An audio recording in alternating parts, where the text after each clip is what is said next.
Hey guys, okay, so we are now at the front garden bed, or flower bed, I should say. So, like I said in the last video, we are a zone 8 here. So we're still very much so in a growing season. We're kind of starting to cool off now. We've been in the 90s forever to 100s. But right now, I mean, it's a cool breeze. It's about probably high 80s, but the humidity here is coming down tremendously, which makes a huge difference because our humidity in the summer, I mean, you can walk outside and it feels like a sauna. I'm in lower southeast Alabama and it gets hot. But the plants are starting to rebound just a little bit before they start getting a little dormant. But I'm excited for the front bed because this is where there's going to be the most difference taking place this next spring. And I hope to bring you guys along with me through the journey of the difference. But I'm going to show you guys a tour of it. I promise you it does not look great right now. There's a lot of weeds, but there's a lot of pretty plants as well through the weeds. And I'll also at the end tell you about what exactly I'm looking for and what I'm thinking in my head of doing to this flower bed. So with that being said, we'll go ahead and get started. So right here at the end of the walkway, I put a plumbago. It gets a lot of water right here because there are quite a few sprinkler heads. So it's pretty yellow, as well as I don't think, like my other two plumbagos that I have are kind of like shaded partly, whereas this whole bed here is south facing. So it is broad sun, direct sun all day long. And in the summer with the hot heat and this concrete right here on both sides of it, it did not love life all summer. So I will be moving this. It doesn't work here. It works here in the spring and the fall, but not in the summer. And that's the majority of our year. So, but it looks really, really good right now. Like honestly, other than the leaf color being a little yellow, I would honestly say that this is prime for this plumbago. It looks so, so good. So there's that.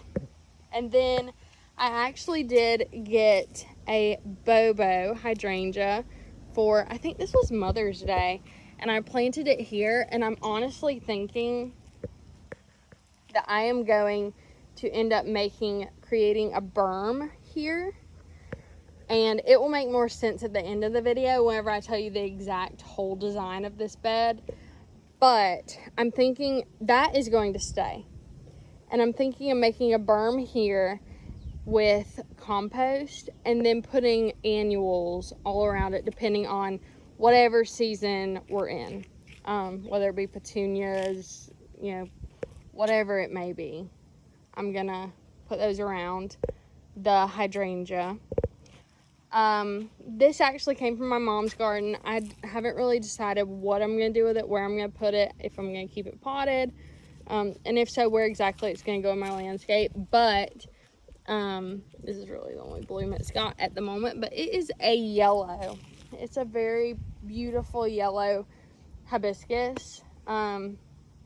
Was in tree form, but like I said, with the crazy winter that we had last year, it died. The tree formed back, and it actually took out my my oleander tree that was on standard, so I had to remove that. So that is why the Bobo is there now. And then next to the Bobo, this is a yellow rose that has not done great this year either, but it has some really pretty rose hips. Like they're turning kind of like an orangey red. I think that's really pretty, and I'm hoping next year that this one will look a little bit better. We shall see. But I have to move these roses. I'm just not exactly sure where they're gonna go. But I also have this one here, and this is my pink knockout. And it actually has strung out this long trunk here and made like a tree out of itself. So I honestly thought about cutting back all of the other limbs and then digging it up and straightening it and just letting it be a rose tree. I mean, what do you guys think? Should I try it? Like, would that work? I don't even know. I have never, but this is like a huge trunk, and I don't really want to I mean, if that would work, I'd take advantage of it, because rose trees are really expensive and hard to come by. So if you have any idea, just let me know. I've just kind of let it sit there this season thinking, what should I do? This here is a steel blue Angelonia from Proven Winners. It is massive. This is one plant, guys, like one plant, and it is huge. I had to make sure that it hadn't self-seeded itself, but no, this is one plant, and I'm really excited because it's starting to set blooms to bloom again this fall.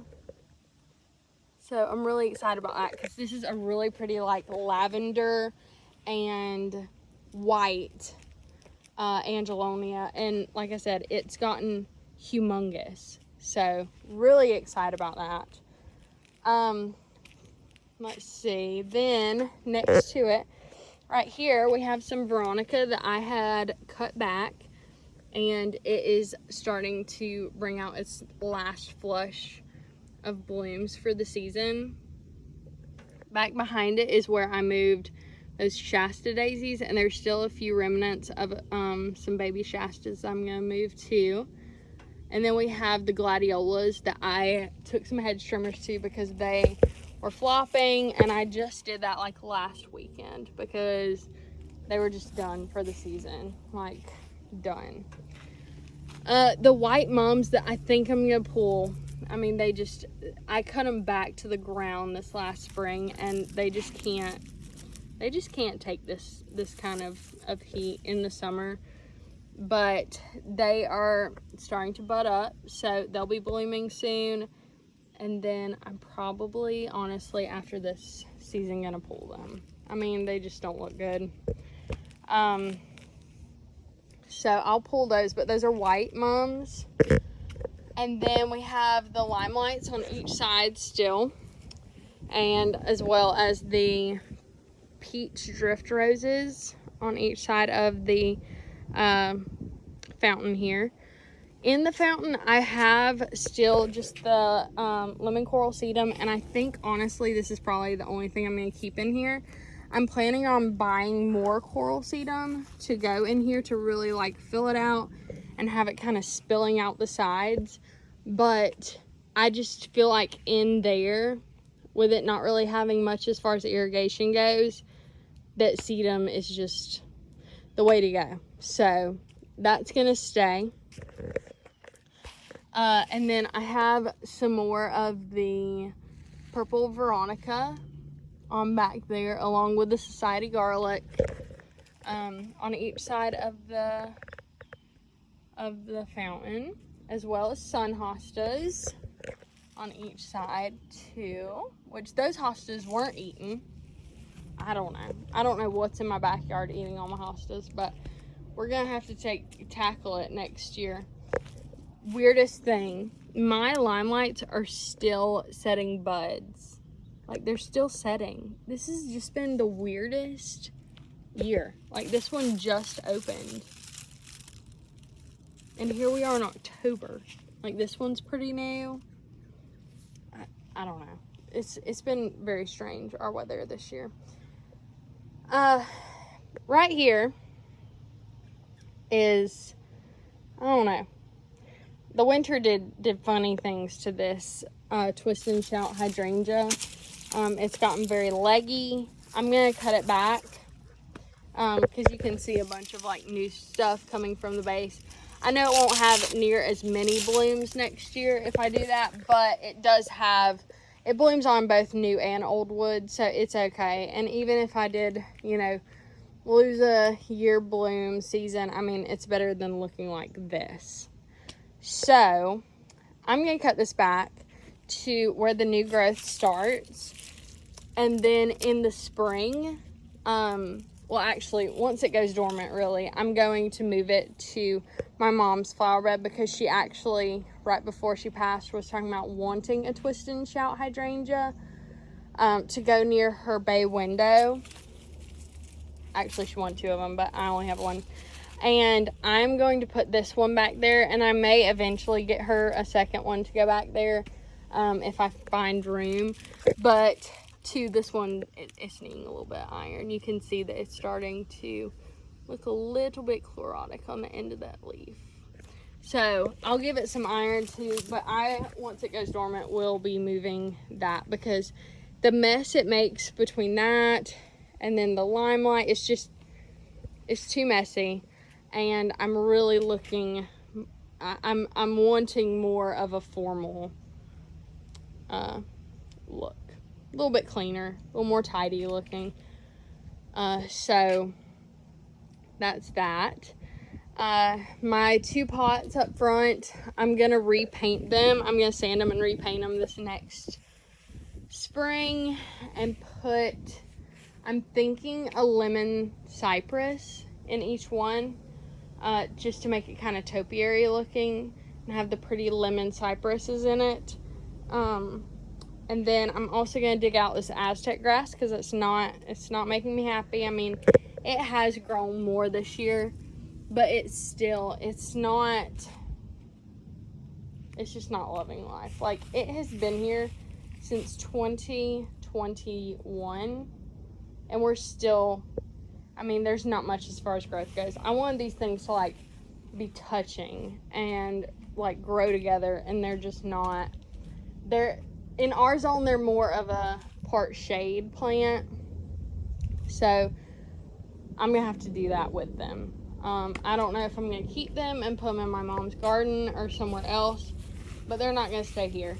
I'm going to really just keep this area around the pots, around the front door, as a annual, like at the end of the sidewalk. It's just gonna be annual flowers. Like, I had some bubblegum petunias.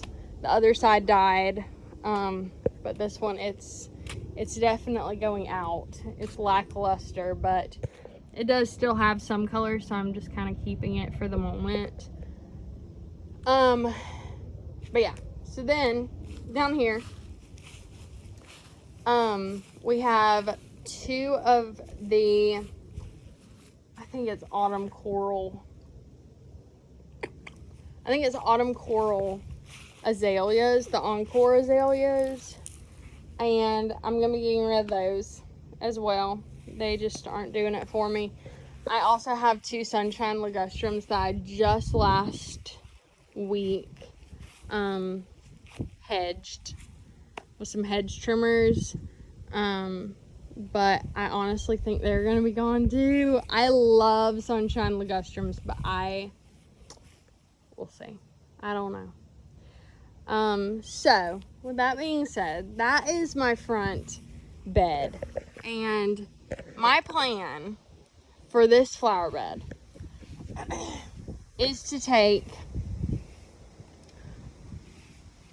the sunshine ligustrums out, I think. But I want to take some mini boxwoods and do boxwood, and then do a peach drift rose right beside the boxwood, and kind of do boxwood, rose, boxwood, rose, boxwood, rose, boxwood, and then have the annuals and the lemon cypress in each of those pots, I think. I'm not 100% on the lemon cypress in the pots, but that's just what I'm thinking at the moment. And then repeat on the other side, do annuals, and then have my limelights, those still in the back over here behind the boxwoods. So it'd be like boxwood in front of the limelights. and just keep the 2 peach drift roses right there, because I'm gonna match those with the rest of the bed. And then take off and do rose, boxwood, rose, boxwood, and end at this light here. And this is where the annuals will circle around the Bobo hydrangea, and it will be a berm, mounded up compost kind of thing. But behind that right here, I'm thinking I need to get rid of that. That is a weed. That is not a tree that I planted.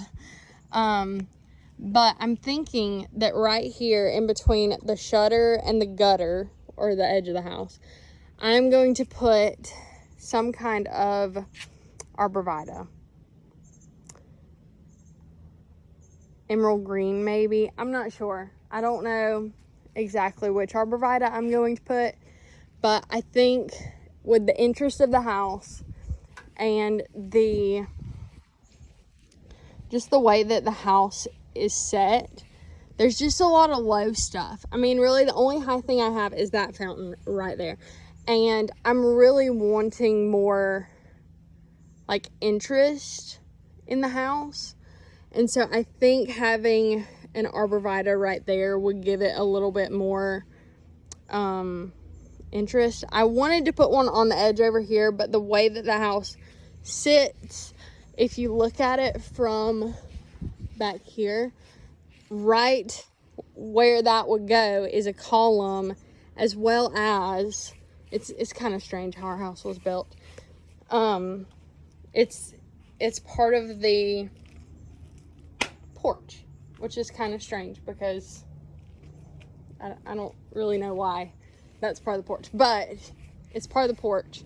So I wanted to do it on each side, but I can't, because then it would be in the middle of that window, or kind of in between the window and the shutter, and I don't think that would look good at all. Whereas over here, I thought maybe I could do it like at the end of this side of the house, and I might end up doing it. I don't know. It might be a last minute change up, but I could do it in between the edge of the house here and that shutter. I would just have to expand this bed, which I plan to do one day. I just don't know if it's gonna be this next spring. I'll have to see, because I'll have, you know, one that's getting close to walking and all that stuff, and then I'll have an almost 4-year-old, which is crazy. So I'm gonna have a lot on my hands as far as a toddler and a little baby, but we'll see. But eventually I would like to come more so out here. Like, this is my long-term goal. It's probably not gonna happen next spring. I'll just go ahead and say it. It's probably not. But long-term, I would like to start my bed here and then kind of swoop in just gradually, and then come back out, and then swoop around to this edge over here of our porch. That's what I want to do eventually. And then whenever this is all rounded out, I could put an arborvitae right there. But until then, I don't want it that close to the house. I don't want it in that shallow of a bed. So that is that. But yeah, I think it will work. I think it's gonna look really good. I'm trying to decide if I'm going to need grassy texture, because the design that I'm putting out doesn't give me any. So I don't know, I may even end up, since I'm not going to be putting an arborvitae right there, I might put like a big fountain grass, like a green fountain grass back there, to give it some grassy texture, but also, or like a mully grass. Thoughts. What do you think? Do you think a fountain grass or a mully grass would look good? I just want more height, but I don't have much room right now as far as trees can go in this.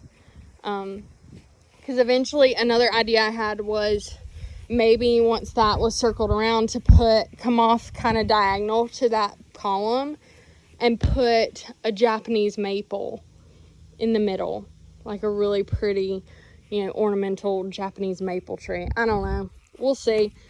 And then another design plan I have that will probably happen before the one I just told you is, since I'm going to do a berm and have that bobo with annuals circling it as my showstopper for the beginning of the sidewalk that needs to be round up, along with the whole bed really, is to go over on this side and make a cutout here on the other side and put another bobo and do annuals and a berm and have it really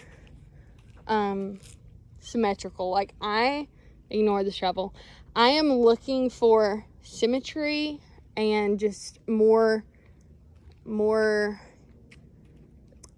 what should I say?